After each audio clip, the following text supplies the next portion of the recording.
გადაცემა ბიზნესის ადვოკატი ირაკლი თედორაძესთან ერთად. რა აწუხებს დღეს ბიზნესს, აუცილებელი საგადასახადო და საკანონმდებლო ცვლილებები, პრაქტიკული რჩევები, საინტერესო სტუმრები. ბიზნესის ადვოკატი FM 95.5-ზე.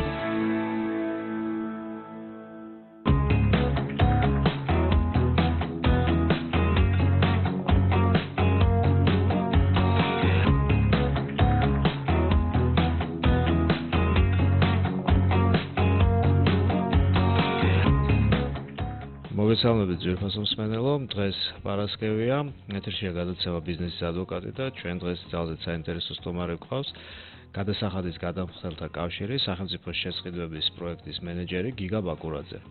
ჩვენ მასთან ერთად ვისაუბრებთ შესყიდვების კანონის შესახებ, ზოგადად ამ სფეროს შესახებ, არის თუ არა პრობლემები ამ სფეროში, როგორ შეიძლება ესენი მოგვარდეს.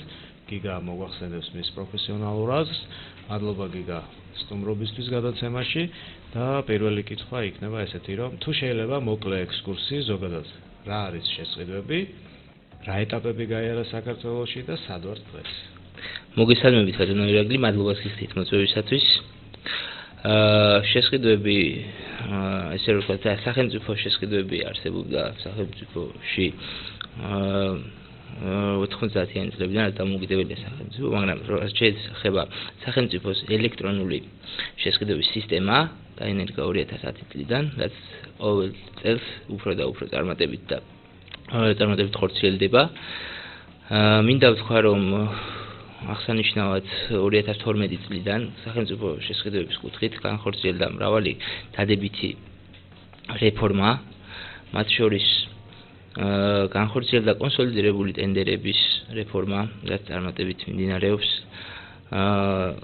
წელს დაინერგა ახალი ტიპის შესყიდვები, როგორიც არის დახურული ტენდერები და ორეტაპიანი ტენდერები, რაც ასევე წარმატებით შეიძლება ითქვას სახელმწიფო შესყიდვების სააგენტოს სანახებოდ წარმატებით მიმდინარეობს და დაინერგა. მაგრამ რა თქმა უნდა, სახელმწიფო შესყიდვების კუთხით გვაქვს რიგი შენიშვნებით და ხარვეზებით. ყველა რეფორმას აქვს თავისი დადებითი და უარყოფითი. რაც შეეხება დადებით კუთხეს, სახელმწიფო შესყიდვები ლომის წილი სახელმწიფო თანხებისა იხარჯება ტენდერების კუთხით. და აუცილებელიც არის, რომ მოწესრიგებული, სისტემატიზირებული და სტანდარტიზირებული იყოს ეს მხარე. აქედან გამომდინარე, სახელმწიფო შესყიდვების სააგენტო მაქსიმალურს აკეთებს იმისთვის, რომ რაღაც ჩარჩოებში იყოს ჩამჯდარი. კი ბატონო, გიგა, ჩაგეკითხებით ესეც საკეთს. ძალიან ბევრი იყო ადრეულ წლებს გულისხმობ პრეტენზია ბიზნესის მხრიდან, რომ შესყიდვების ეტაპები და პროცესი არ იყო გამჭვირვალე. ძალიან ბევრი იყო ასევე ბიზნესი პრობლემათ ასახელებდა დოკუმენტების შევსების სირთულეებს, რაღაც ხარვებს არის თუ არა წინსვლა ამ ხრივ და დღეს როგორ შეგვიძლია თქვა თქვენ ახსენეთ ორეტაპიანი ტენდერი, ეს ალბათ ზუსტად იმ გამჭვირვალობის და ბიზნესის დაცულობის გადადგმული ნაბიჯია. თუ არსებობს დღესაც თქვენი ორგანიზაცია იქნება თუ სხვა რაიმე ორგანიზაციები, ვინც ეხმარება ბიზნესს ესეთი კუთხით, რომ დაეხმაროს სახელმწიფო შესყიდვებში მონაწილეობაში, აუხსნას, ცნობიერება აუმაღლოს. რა თქმა უნდა, მოგახსენებთ, ჩვენი ორგანიზაცია დაფუძნებულია წევრობაზე და ჩვენი ორგანიზაციის წევრი ყველა ბიზნესში მოღვაწე კომპანია, რა თქმა უნდა, მონაწილეობს სახელმწიფო შესყიდვებში და ჩვენ კონსულტაციებს უწევთ ამათო იმ კუთხით. დაწყებული თუ როგორ უნდა მიიღონ ტენდერში მონაწილეობა, დამთავრებული დავების კუთხით.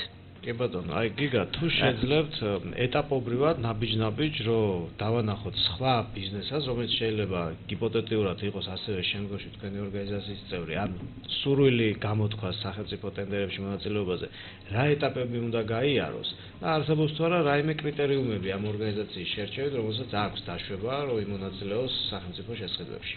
დღეის მდგომარეობით სახელმწიფო შესყიდვებში რეგისტრაცია შეუძლია ნებისმიერ ფიზიკურ ან იურიდიულ პირს. რაიმე რეგისტრაციისთვის და როგორც ასეთი მიმწოდებელთა ბაზაში მოხვედრისთვის რაიმე სირთულე არანაირი არ არის. ერთადერთი არის გამოცდილების კუთხით თვითონ შემსყიდველები თავიანთი პროდუქციის დაზღვევის კუთხით ითხოვენ გამოცდილებას, რაც ლოგიკურად აიხსნება იმით, რომ თუ გამოცდილება არ აქვს ორგანიზაციას, შესაბამისად, მისი მოწოდებული მომსახურება ან პროდუქცია შეიძლება არ იყოს იმ სტანდარტის, რა სტანდარტსაც ითხოვს შემსყიდველი. მაგრამ ეს იმას არ ნიშნავს, რომ არაადეკვატურად იქნეს მოთხოვნილი გამოცდილებები. არის რიგი შემთხვევები, როდესაც ტენდერებში გამოცდილებას ითხოვენ უფრო მეტს, ვიდრე შესაძლებელი არის სამუშაო. ამასთან დაკავშირებით ბიზნესს, რა თქმა უნდა, აქვს უკმაყოფილება. უკმაყოფილება აქვს ასევე რა თქმა უნდა, შემსყიდველების გამოუცდელობიდან გამომდინარე. რიგ შემთხვევებში შემსყიდველებს არ აქვთ გაწერილი ნათლად თუ რისი შესყიდვა უნდათ და შემდეგ თვითონვე შედიან ჩიხში, გამომდინარე იქედან, რომ მიმწოდებელი ცდილობს რაღაცების ეკონომიის ხარჯზე მიაწოდოს იმ დაგვარი პროდუქცია, იმის მსგავსი, რაც აქვს გამოცხადებული შემსყიდველს. ხოლო შემსყიდველი არ არის, რა თქმა უნდა, კმაყოფილი შედეგით და შემდეგ ეს გადადის დავებში და იწელება პროცესები და ზარალდება ბიზნესი და ზარალდება სახელმწიფოც. გასაგებია, გიგა, საინტერესო იქნება ალბათ სვენელისთვისაც, თქვენ რამდენჯერ ახსენეთ, რომ დავები და მედიაცია დანერგილი არის ამ სფეროში. როგორც მე ინფორმაცია მქონდა და ვიცოდი, ადრე ვერც ასაჩივრებდა ბიზნესი, ეს ალბათ წინ გადადგმული ნაბიჯია. თუ გაქვთ რაიმე სტატისტიკა, ან შეგიძლიათ გააცნოთ სვენელს, ვის მხარეს უფრო იხრება, ესე ვთქვათ, ბედი დავების დროს, რა არის უფრო მეტი სადაო საკითხი ბიზნესის მხრიდან, ან სადაო საკითხი შემსყიდველის მხრიდან. სად არის წუნი, ასე ვთქვათ, და რა შეიძლება რომ გამოკეთდეს და რა შეიძლება რომ გამოსწორდეს. რა თქმა უნდა, მოგახსენებთ, იმას თუ ვის მხარეს იხრება თემი და სასწორი, მაგი დამოკიდებულია სიმართლეზე თუ რომელი მხარეა მართალი. რაც შეეხება თვითონ დავების საბჭოს ობიექტურ მუშაობას, მინდა ვთქვა, რომ დავების საბჭო მუშაობს ობიექტურად და სრულიად გამჭირვალედ. ჩვენ მათ შორის ვიყავით ჩართული, ჩვენი კავშირი ჩართული იყო დავების საბჭოს განხილვის პროცესში და ნებისმიერ გამოცხადებული ჰქონდათ კონკურსი სახელმწიფო შესყიდვების სააგენტოს NGO-ების შერჩევაზე, რათა NGO-ს წარმომადგენელი უშუალოდ ჩართული ყოფილიყო განხილვის პროცესშიც და მონაწილეობა მიიღო, ასე ვთქვათ, დავის დროს. დავების განხილვა შესაბამისად ვის მხარეს იხრება სასწორი, როგორც მოგახსენეთ, რთული სათქმელია, მაგრამ ბიზნესს ამ კუთხით აქვს უნიკალური შესაძლებლობა, რომ სასამართლომდე მისვლამდე პირველ ეტაპზე, სანამ თუ ხელშეკრულება და გაფორმებული არ არის შემსყიდველთან, იდაოს დავების საბჭოში და ეს კარგი შესაძლებლობაა, ისევე როგორც სახელმწიფო შესყიდვები წინ გადადგმულ ნაბიჯად უნდა აღინიშნოს აუცილებლად ბიზნესის კუთხით ის, რომ ყოველ თვეში ორჯერ ტარდება შეხვედრები სახელმწიფო შესყიდვების სააგენტოში, თავად სახელმწიფო შესყიდვების სააგენტოს თავმჯდომარე ბატონი ლევან რაზმაძე მართავს ამ შეხვედრებს ბიზნესის სექტორებთან. და ეს შეხვედრები დაყოფილი არის, ასე ვთქვათ, სექტორულად და კონკრეტულ ჯგუფებს ნებისმიერ, ასე ვთქვათ, ბიზნესის წარმომადგენელს იმ ჯგუფში, მისთვის საინტერესო და აქტუალურ თემებზე სახელმწიფო შესყიდვების კუთხით შეუძლია დააფიქსიროს აზრი, იკითხოს, მივიდეს, დაესწროს შეხვედრებს და ვთვლი, რომ ეს ძალიან ტრანსპარენტულს და ღიას ხდის სახელმწიფო შესყიდვების სააგენტოს ამ კუთხით. კი ბატონო, ჩვენს ეთერში ახლა მცირედი რეკლამაა, რეკლამის შემდეგ დაუბრუნდებით ისევ სვენელს.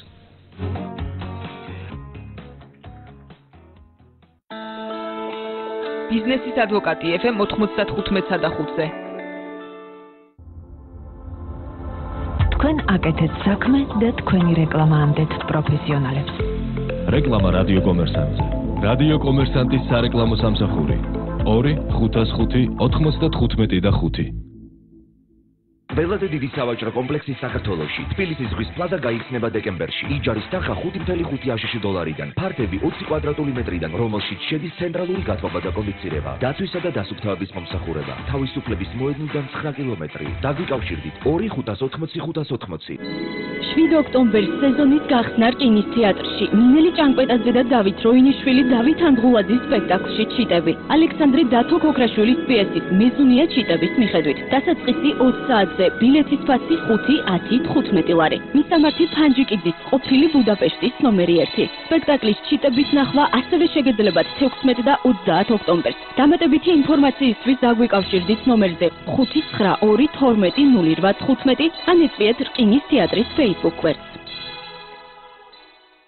ნომერ პირველი ამერიკული ჰიდროსაიზოლაციო ბრენდი მსოფლიოში პენეტრონი. პენეტრონი გამოიყენება შენობის საძირკველებში, მიწის ქვეშ ნაგებობებში, ბრტყელგადახურვებში, კაშხლებსა და აუზებში. პენეტრონი სამუდამოდ და გარანტირებულად იცავს ბეტონს არა მარტო წყლისა და ნესტისგან, არამედ ნებისმიერი აგრესიული გარემოსგან. პენეტრონ წერტილი G 23772 266.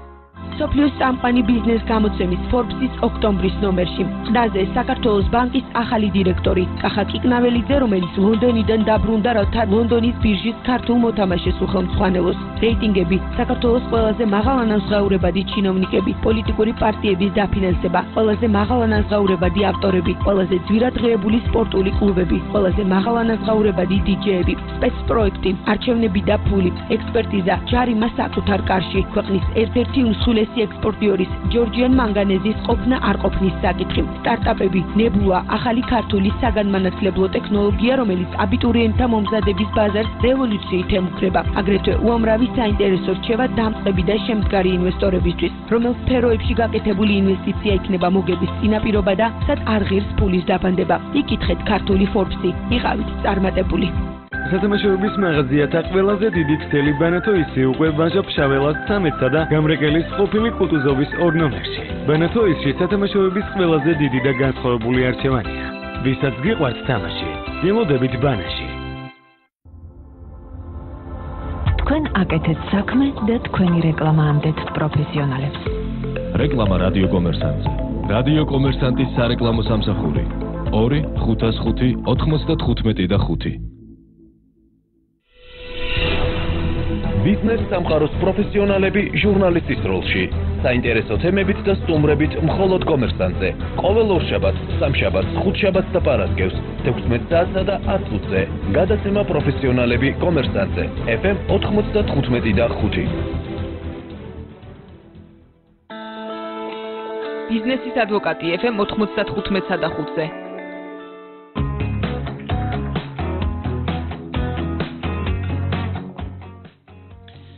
მოგესალმებით ძვირფასო რადიო მსმენელო, ჩვენ ისევ ეთერში ვართ. დღეს საკმაოდ საინტერესო თემატიკა გვაქვს, სახელმწიფო ელექტრონული შესყიდვები. სტუმრად კი გვყავს გიგა ბაკურაძე, სახელმწიფო შესყიდვების პროექტის მენეჯერი გადამხდელთა კავშირიდან. გიგა, ვისაუბროთ მაშინ ესეთ თემატიკაზე, ჩვენ ეთერს მიღლა დავიწყეთ ამ თემაზე საუბარი. DGG, ანუ დამატებითი ღირებულების გადასახადი შესყიდვებთან მიმართებაში. რას ხედავთ, აქ არის თუ არა პრობლემები, ან რა არის თქვენთვის საინტერესო და რა შეიძლება ჩვენი სვენერისთვის, ანუ იმ ბიზნესმენისთვის, ვისაც სურს ჩაერთოს ამ სფეროში, რა უნდა გაითვალისწინოს მან? მოგახსენეთ, ირაკლი, დამატებითი ღირებულების გადასახადი არის ერთ-ერთი პრობლემა იმ პრობლემათაგან, რომელიც აქტუალურია ამ წუთში სახელმწიფო შესყიდვებში. გამომდინარე იქედან, რომ დამატებითი ღირებულების გადასახადის გადამხდელსაც და არ გადამხდელსაც აქვს თავისუფალი უფლება მიიღოს სახელმწიფო შესყიდვებში მონაწილეობა, რიგ შემთხვევაში ვაწყდებით ბიზნესისთვის ხელსაყრელ პირობას. შემსყიდველები ხშირად აცხადებენ ტენდერებს DGG-ის ჩათვლით და ტენდერს იგებს DGG-ის არაგადამხდელი ორგანიზაცია. და გამოდის, რომ ის ორგანიზაცია, რომელიც DGG-ს გადამხდელია, ამ შემთხვევაში არაკონკურენტული უნარიანია, იქედან გამომდინარე, რომ დასაბეგრი თანხით 18%-ით მას შეეძლო ნაკლები დაეწერა, მაგრამ გამომდინარე იქედან, რომ DGG უნდა იანგარიშოს მოსაწოდებელ ფასში, არ აქვს ის ფუფუნება. ჩვენმა კავშირმა სახელმწიფო შესყიდვების სააგენტოს რეკომენდაცია მივეცით იმასთან დაკავშირებით, რომ თუ სახელმწიფო თუ ტენდერის თანხა არ აღემატებოდა 100,000 ლარს, გამოცხადებული იყო ტენდერი DGG-ის გარეშე. გამომდინარე იქედან, რომ თუ მიიღებდა მონაწილეობას არ გადამხდელის და გადამხდელის, იქნებოდა დაცული პარიტეტი, ანუ ორივე იქნებოდა თანაბარ პირობებში და ფასთან ჯანსაღი კონკურენცია იქნებოდა უკვე. ხოლო რაც შეეხება უფრო მაღალი ღირებულების ტენდერს, თუ არ აგვაქვს საზღვარგარეთის თიდან შესყიდვასთან ან პირდაპირ კავშირში არ არის უცხოელ მომწოდებელთან ეს შესყიდვა შესაძლებელი ყოფილიყო დღეს ჩათვლით. ამიტომ იქიდან რომ როდესაც ძები 100,000 ლარს მაინც ერთი შესყიდვაც რომ ხონდეს განახორციელებელი კანონით ყოველდებულებს რომ დღეს განახორციელოთ დავრეგისტრირდეთ. ეს არის ესე რომ ვთქვათ ერთ-ერთი პრობლემა რომელიც მუშაობს სახელმწიფო შესყიდვების სააგენტო, ასევე საგადასახადო შემოსავლების სამსახური და მოხარული ვიქნებით თუ გაითვალისწინებენ ჩვენს რეკომენდაციას. იმედია რომ გაითვალისწინებენ. ასევე ვისაუბროთ მაშინ შავსიებზეც, იმიტომ რომ პრობლემას წარმოადგენს და ესეთი ტექნიკური კითხვა გამეჩნდა უცებ. თუ დავუშვათ ახალი კომპანიით არეგისტრებს, ან აშვილობილი კომპანია, რომელსაც ნულოვანი ბალანსი აქვს, ან ახალი შუქოსა 105 ლარი ჯდება დაჩქარებული 200 ლარი, ხო? მაშინ ხო არ ჯობია რომ რახან სახელმწიფო ახორციელებს შესყიდვას, საერთოდ ყველა ტენდერი გამოდიოდეს დღეს გარეშე. და ეს პრიორიტეტი იყოს დაცული, ან პარიტეტი იყოს დაცული, რომ რახან სახელმწიფოსთვის საჭირო საქმიანობას ახორციელებს შეხოს თუ ის მოუხსნას ან საერთოდ დღეგე. ესეთი საკითხი ან ესეთი მიდგომა თუ ყოფილა. მოგახსენებთ, რაც შეეხება დღეგეს საერთოდ ამოღება არ იქნება სწორი გამომდინარე იქიდან რომ თვითონ სახელმწიფო შეპესეებით არიან დღეგეს გადამხდელები და რამდენიმე ტიპის ორგანიზაცია როგორიცაა სამედიცინო და ასე შემდეგ არიან განთავისუფლებული დღეგესგან, მაგრამ ის რომ თვითონ სახელმწიფო თავის 100% საკუთრებაში კომპანიებს ბეგრავს დღეგეთი ბიზნეს ის ვერ გაათავისუფლებს დღეგედან შესაძლოა. არა, ყველა რო განთავისუფლდეს სახელმწიფო შესყიდვებში მონაწილე. დავადებითი ღირებულების გადასახადი სახელმწიფო ბიუჯეტში ასე რომ ვთქვათ დიდი წილია და ეს რეალურად შემდეგ აისახება თითეული ადამიანის შემოსავალზეც, იქიდან გამომდინარე რომ დღეს გადახდელი ახლა გადავუხვიეთ თემას, დღე არ არის ესე რომ ვთქვათ სახელმწიფო შესყიდვების პირდაპირი თემა, მაგრამ დღეს ვიხდით თითეულ ჩვენგანი ფიზიკური პირი და არა რომელიმე კონკრეტული ორგანიზაცია, ისინი არიან უბრალოდ წყაროსთან მისი დამკავებელი. კი ბატონო. ხო, აქედან გამომდინარე ეს რომ დღესგან გათავისუფლდეს სახელმწიფო ეს გამოდის რომ უნდა გავაუქმოთ დღეს გადასახადი რაც არა მხოლოდ შესყიდვების დარგში როდესაც სახელმწიფო შესყიდვებზე საუბარია შემცირდება ასე რომ ვთქვათ მანს ბიუჯეტისთვის იქნება საზიანო კი ბატონო ჩემი აზრით გასაგებია თქვენი პოზიცია მეც მაგ პოზიციაზე ვარ უბრალოდ ეს საჭირო იყო განგვიმარტებით რომ ძალიან ბევრი ბიზნესი ისვამს ესეთ კითხვას და მოვიაზრებს თუ ის მუშაობს სახელმწიფოსთვის და ახორციელებს სახელმწიფოსთვის სამსახურს რატო ბეგრავს მას ისევ და ისევ ეს სახელმწიფო ის რომ დღეს გადასახადი გაიზარდოს და ასე რომ ვთქვათ 100,000-ზე მეტზე იყოს დღეს დაბეგრა ეგ რაღაც კუთხით იქნება ბიზნესისთვის ამას ვთქვა მაგრამ გასაგებია ეს პოზიცია. ასევე მოდით ვისაუბროთ შავსიებზე და ზოგადად აი თქვენეული ხედვა, თქვენი ორგანიზაციის ხედვა, რა რეკომენდაციას გასცემდით, რომ ეს სფერო გახდეს ქმედითი, ეს სფერო გახდეს ორმხრივად სარფიანი, როგორც შემსყიდველებისთვის, ასევე მიწოდებებისთვის. რა თქმა უნდა, თქვენ უკვე დიდი ხანია ამ საკითხებზე მუშაობთ და თქვენი აზრი იქნებოდა ძალიან საინტერესო როგორც ბიზნესისთვის, ასევე ჩვენ გვისმენს სახელმწიფო ორგანოების და აქედან შეგიძლიათ მიაწოდოთ თმა ორივე მხარე. დიახ, ირაკლი, ახლავე მოგახსენებთ, რომ შავი სია და თეთრი სია სახელმწიფო შესყიდვების სააგენტოს აქვს პირველი წლიდან, როდესაც ელექტრონული გახდა შესყიდვები. რაც შეეხება თეთრ სიაში არის რეგისტრირებული ორგანიზაციები, რომლებმაც წარმატებით შეასრულეს სამუშაოები და ასრულებენ და ასე რომ ვთქვათ აქვთ რიგი შეღავათები ხელშეკრულების დადებასთან დაკავშირებით, იგივე გამოცდილების კუთხით, იგივე რეკომენდაციები არ მოეთხოვებათ, იგივე გარანტია ნახევარი აქვს წარმოსადგენელი ხელშეკრულების უზრუნველყოფის და ასე შემდეგ. მაგრამ რაც შეეხება თეთრ სიაში მოხვედრას კიდევ მინდა აღვნიშნო ის რომ წელს მოხდა 2015 წელს მოხდა რეფორმა იმისი რომ ასე წვრილ ბიზნესს რომელსაც არ აქვს მილიონობით ბრუნვა აქვს შესაძლებლობა მოხვდეს სახელმწიფო შესყიდვების თეთრი სიის სექციაში გამომდინარე იქიდან თუ აქვს 10 ხელშეკრულება შესრულებული, არა აქვს თანხას მნიშვნელობა. და აქედან 10 წარმატებული ხელშეკრულება წლის მანძილზე. ეს, რა თქმა უნდა, მისასალმებელია ბიზნესის მხრიდან, იქიდან გამომდინარე, რომ ბიზნეს უფრო უმარტივებს სახელმწიფო შესყიდვებში მონაწილეობის უფლებას.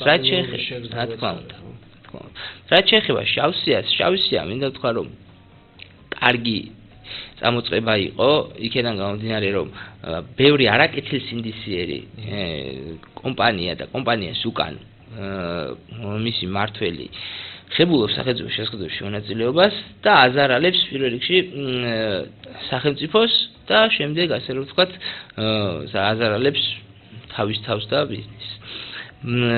ის რეგულაცია, რომ შავსიაში ჩავარდნილი ორგანიზაცია 1 წლის მანძილზე ვერ იღებს მონაწილეობას სახელმწიფო შესყიდვებში, ეს არ არის გამოსავალი.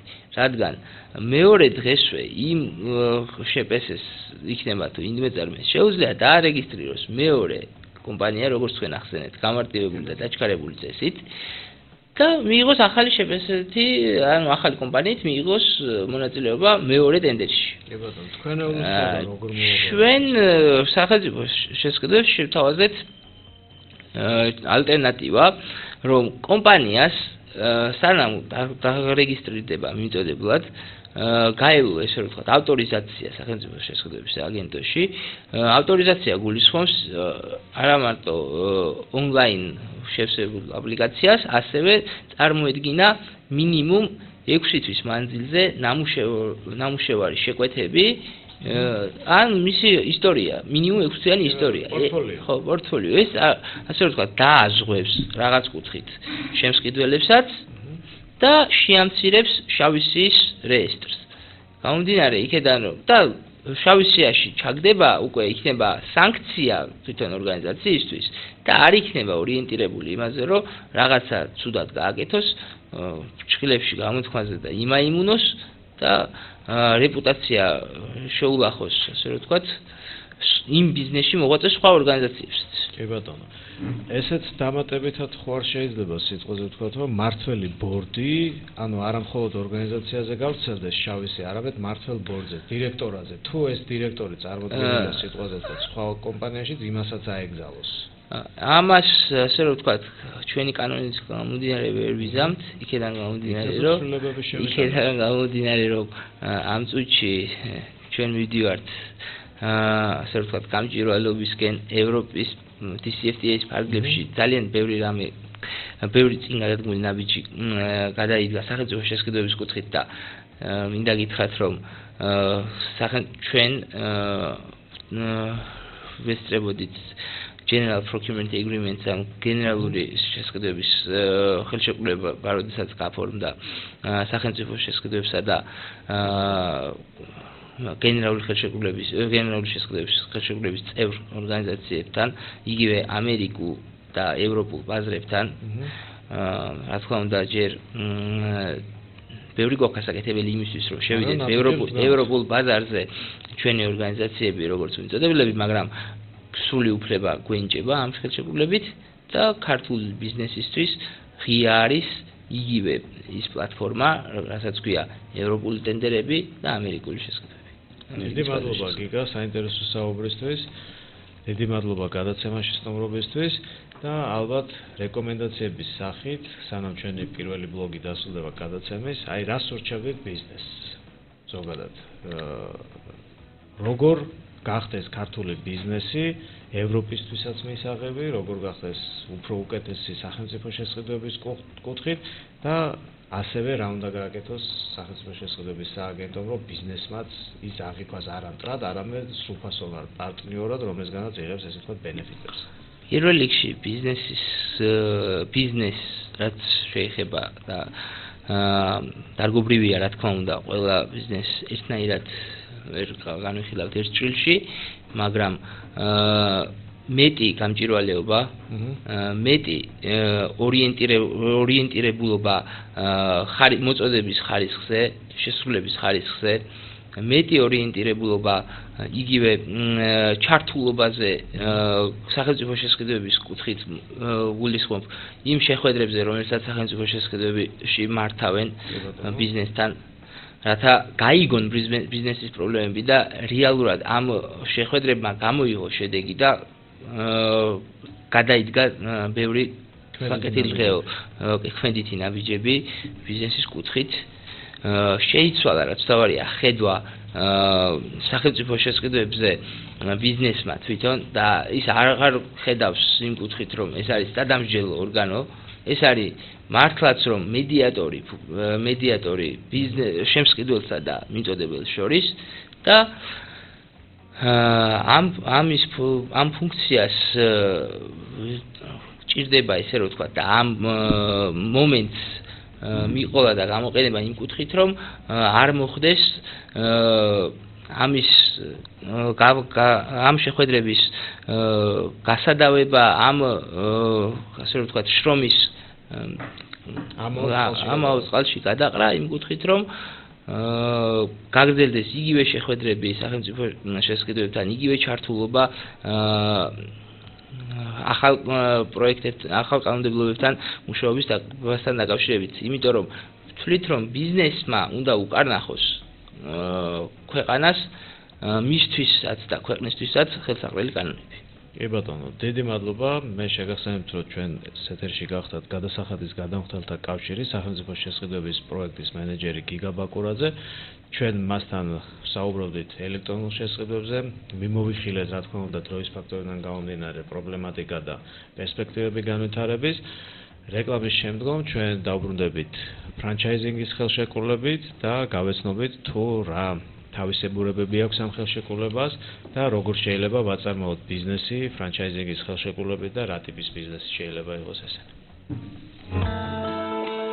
ბიზნესის ადვოკატი FM 95.5-ზე.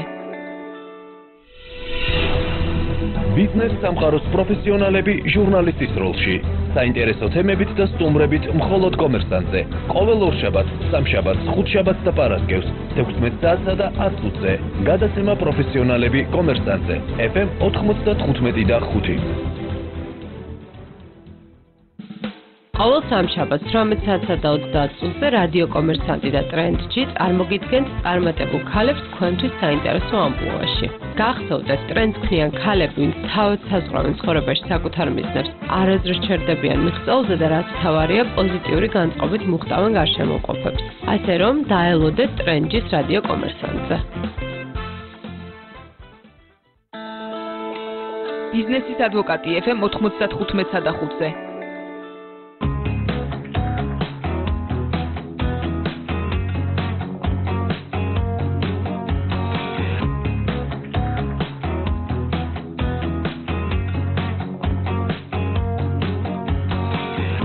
მოგესალმებით ძვირფასო მსმენელო, დღეს პარასკევია, რაც იმას ნიშნავს, რომ ეთერშია გადაცემა ბიზნესის ადვოკატი ირაკლი თედორაძესთან ერთად.